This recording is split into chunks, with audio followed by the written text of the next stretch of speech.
لله والصلاة والسلام على سيدنا رسول الله وعلى آله وصحبه ومن والاه وبعد. فقال الإمام النووي رحمه الله تعالى: وعن أبي سعيد الخدري رضي الله عنه عن النبي صلى الله عليه وسلم قال: احتجت الجنة والنار فقالت النار: في الجبارون والمتكبرون. وقالت الجنة: في ضعفاء الناس ومساكينهم. فقضى الله بينهما: إنك الجنة رحمتي أرحم بك من أشاء، وإنك النار عذابي أعذب بك من أشاء، ولكليكما علي ملؤها. رواه Muslim.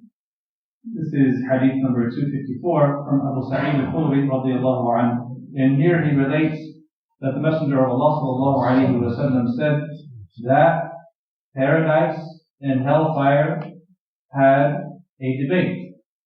They had a debate between the two of them. Before we read the rest of the hadith, we should discuss what that exactly means. There's two different ways that's been interpreted by ulama throughout our history. The majority view is that this description of this debate is an actual debate that will take place between Jannah and Jahannam. The paradise and the hellfire will have this discussion between the two of them. And this is because it is rationally possible for Jannah and hellfire to possess idrak, to have comprehension and cognition and the ability to communicate with one another. And we know that's possible because it's rationally possible, number one. And number two, we have many ahadith and many ayat that speak about inanimate things communicating. We have in the seerah that one of the precursors, the irhasat, before the sending forth of the Prophet ﷺ was the salam of the stones and the rocks and the trees, giving salams to Rasulullah ﷺ. We have the tasbihat of the pebbles in the blessed hand of the Prophet ﷺ, that not only he could hear, but the Sahaba could hear. We have the testification of the limbs on the Day of Judgment. So this is possible. So that's the majority view.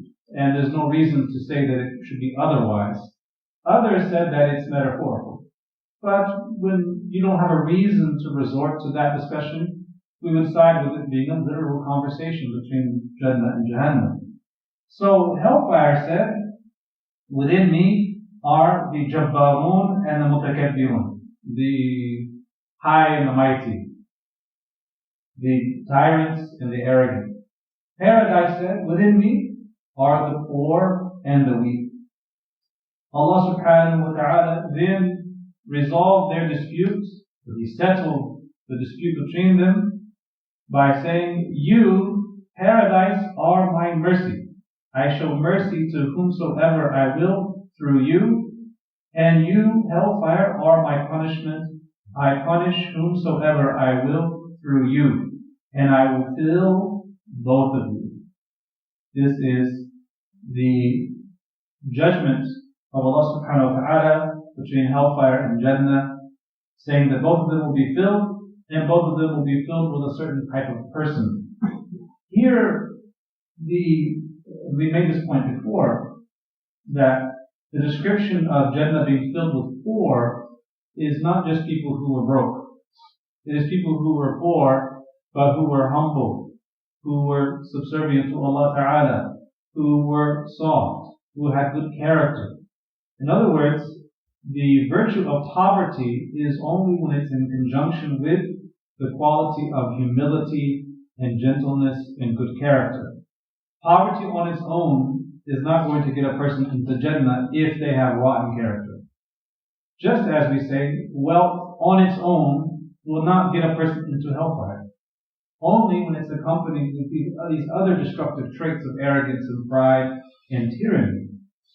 But, all things considered, the people who are described as fuqara, here is describing not just their material state, but their spiritual state. As Allah Ta'ala says, Ya ayyuhan nas, antum al-fuqara'u ila Allah. That you are, O people, poor unto Allah. So it is having a state with Allah Ta'ala where you are faqir. Allahumma anta ghani wa nahnu fuqara. That's the state of the abd. Even if they have $1 billion in their bank account, they are faqir.